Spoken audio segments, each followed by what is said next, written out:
Hello friends, e-PG study के YouTube channel में आपका स्वागत है।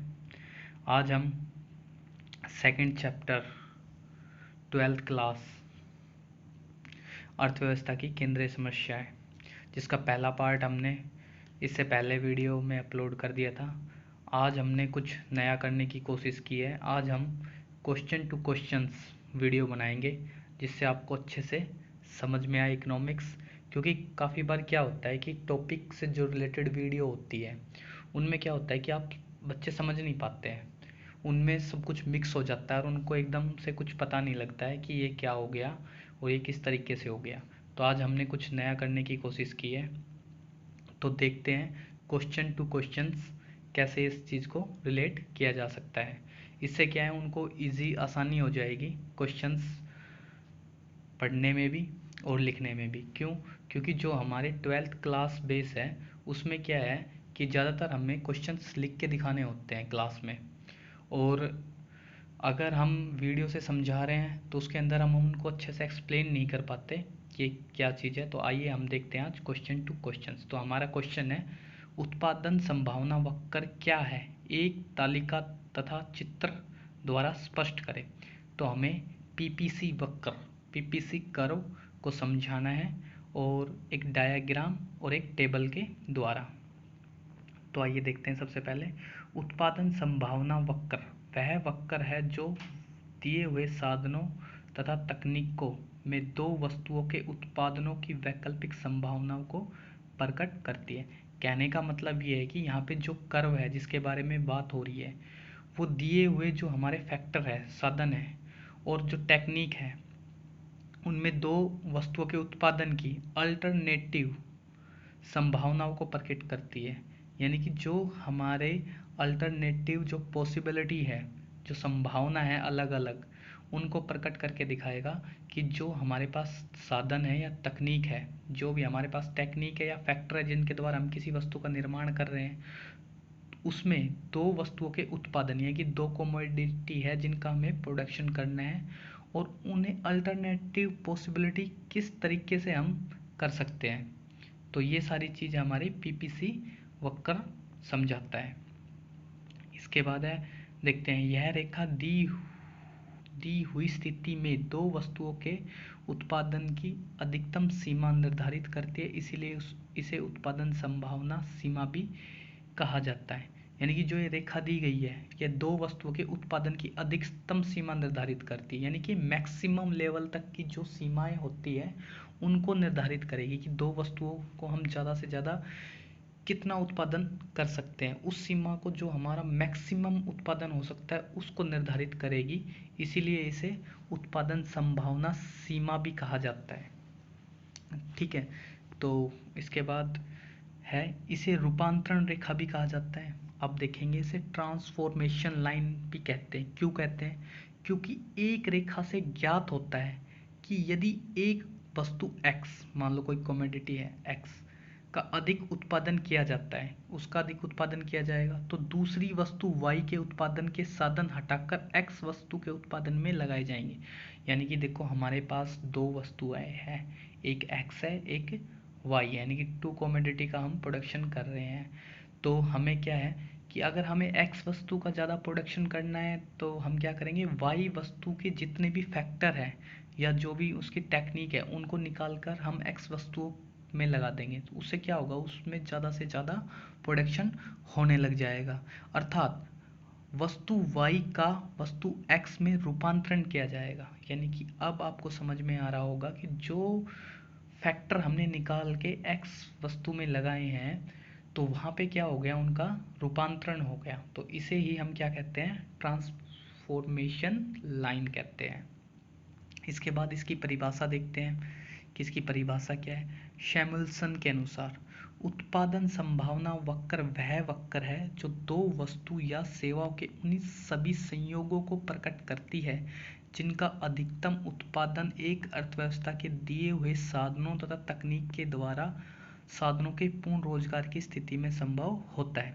तो यहाँ पे पूर्ण रोजगार यानी कि परफेक्ट कंपटीशन की बात कर रहा है कि पूर्ण रोजगार है यहाँ पे, और जो दो वस्तु सेवाओं के उन सभी संयोगों को, यानी कि डिफरेंट डिफरेंट कॉम्बिनेशंस हैं हमारे पास, वस्तुओं का, और जिनका उत्पादन एक अर्थव्यवस्था के दिए हुए तकनीकों के द्वारा साधनों के पूर्ण प्रयोग की स्थिति में संभव होता है। यानी कि हमें जो उत्पादन है वो अधिकतम, एक जो अर्थव्यवस्था एक इकोनॉमी है उसके अंदर अधिकतम अधिकतम जो उत्पादन होगा वो जो अलग अलग कॉम्बिनेशन निकल के आएंगे वो सारे हमारे पीपीसी कर्व द्वारा दिखाए जाएंगे।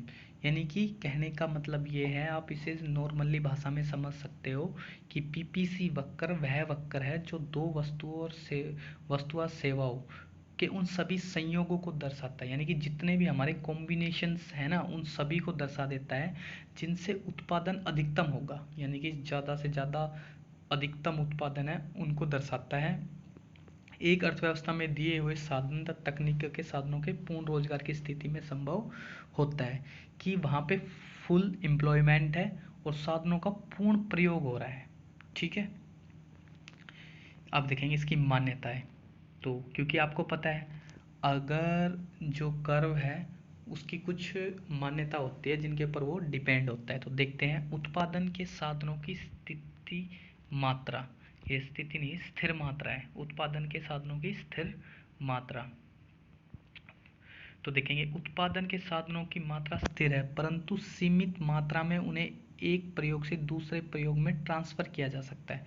अभी हमें बात की थी ना हमने ट्रांसफॉर्मेशन लाइन की, रूपांतरण रेखा की, कि अगर हमें कुछ फैक्टर या टेक्निक कम पड़ रही है दूसरी कमोडिटी में तो हम पहली कमोडिटी में से निकाल के उसके प्रोडक्शन में निकाल के दूसरी में लगा सकते हैं, दूसरी में कम पड़ रही है तो उसमें लगा सकते हैं। तो उत्पादन के साधनों की मात्रा क्या होती है, स्थिर होती है, परंतु क्या है कि हम उनका ट्रांसफॉर्मेशन लाइन के द्वारा प्रयोग कर सकते हैं। लेकिन जो इसकी मान्यता है वो ये कहती है कि यहाँ उत्पादन के साधनों की स्थिर मात्रा यानी कि फिक्स क्वांटिटी के अंदर है, जितने भी फैक्टर प्रोडक्शन के हैं वो सारे क्या हैं, फिक्स क्वांटिटी के अंदर है।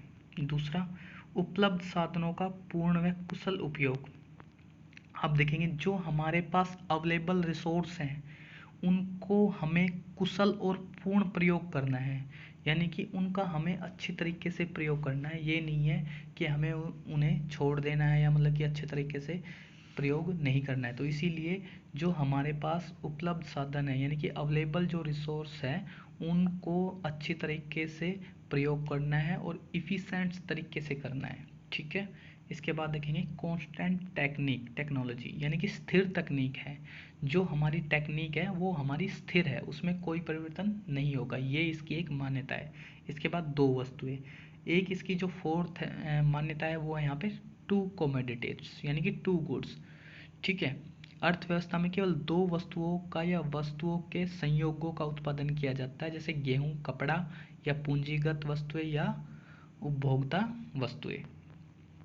ठीक है जी, इसके बाद है हमारा ये उत्पादन संभावना सूची, अनुसूची। ठीक है, अब आपको मैं एक इलस्ट्रेशन के या उदाहरण के द्वारा समझाता हूँ इस अनुसूची को।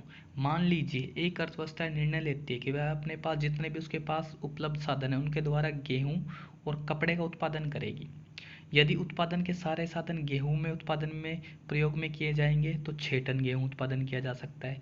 इसके विपरीत यदि उत्पादन के सारे साधन केवल कपड़े के रूप में प्रयोग किया जाएगा तो हम ज़्यादा से ज़्यादा क्या करेंगे, 12 गांठें कपड़े की उत्पादन कर सकते हैं।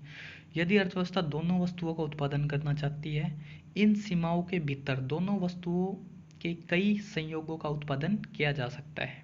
ठीक है जी, यानी कि कहने का मतलब ये है, अगर मैं गेहूँ जीरो उगा रहा हूँ, ये गेहूं का प्रोडक्शन जीरो कर रहा हूँ तो कपड़ा मेरे पास कितना हो जाएगा, 12 गांठें हो जाएगी। अगर मैं गेहूं का 6 टन गेहूं उगा रहा हूँ तो कपड़े मेरे पास कितने हो जाएंगे, 0। और ये टेबल हमें बताती है कि अगर मैं 0 गेहूं उगाऊंगा तो कपड़ा 12 हो जाएगा, अगर मैं 2 टन गेहूं उगा रहा हूँ तो 10 गांठें कपड़े की हो जाएगी, 4 टन अगर मैं गेहूं उगा रहा हूँ तो 6 गांठें मेरे पास कपड़े की हो जाएगी, 6 गांठें अगर मेरे पास कपड़े की है तो 6 टन अगर मैं गेहूं उगा रहा हूँ तो कपड़े की कितनी है, 0 है।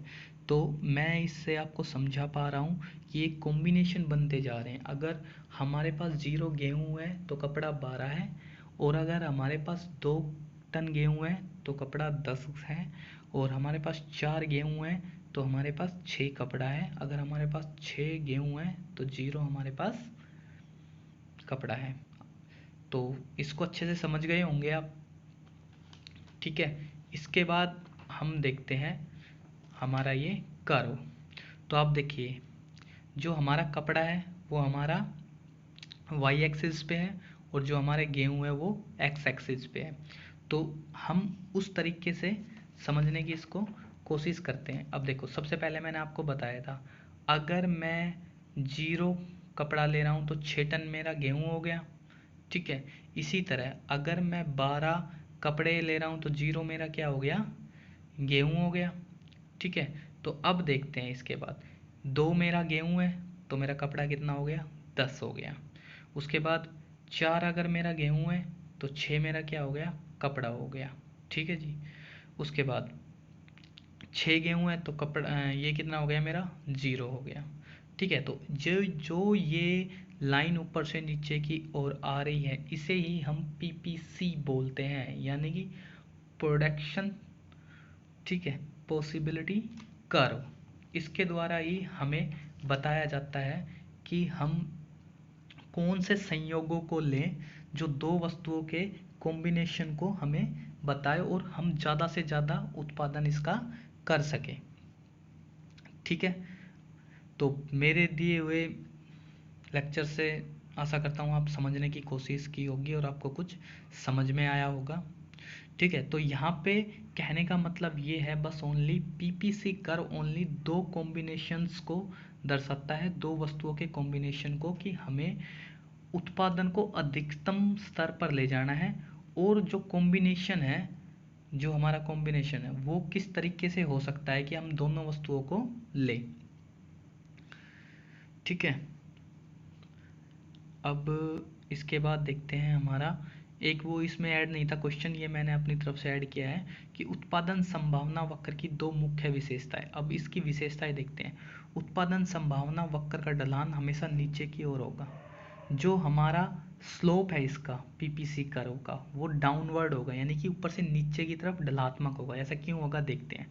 उत्पादन संभावना वक्र का ढलान ऊपर से नीचे की ओर और बाएं से दाएं की ओर होगा। इसका कारण यह है कि पूर्ण रोजगार की स्थिति में दोनों वस्तुओं के उत्पादन को एक साथ नहीं बढ़ाया जा सकता, यानी कि जो हमारा फुल एम्प्लॉयमेंट की जो स्थिति है उसके अंदर क्या होता है कि हम दोनों वस्तुओं के उत्पादन को एक साथ नहीं बढ़ा सकते हैं। यदि एक वस्तु x का उत्पादन अधिक किया जाएगा तो वस्तु y का उत्पादन कम किया जाएगा। बिल्कुल, मैंने आपको बताया था पहले भी कि अगर हम x का प्रोडक्शन ज़्यादा कर देते हैं तो y का प्रोडक्शन ऑटोमेटिक कम हो जाएगा। अगर y का प्रोडक्शन ज़्यादा करेंगे तो x का प्रोडक्शन क्या हो जाएगा, कम हो जाएगा।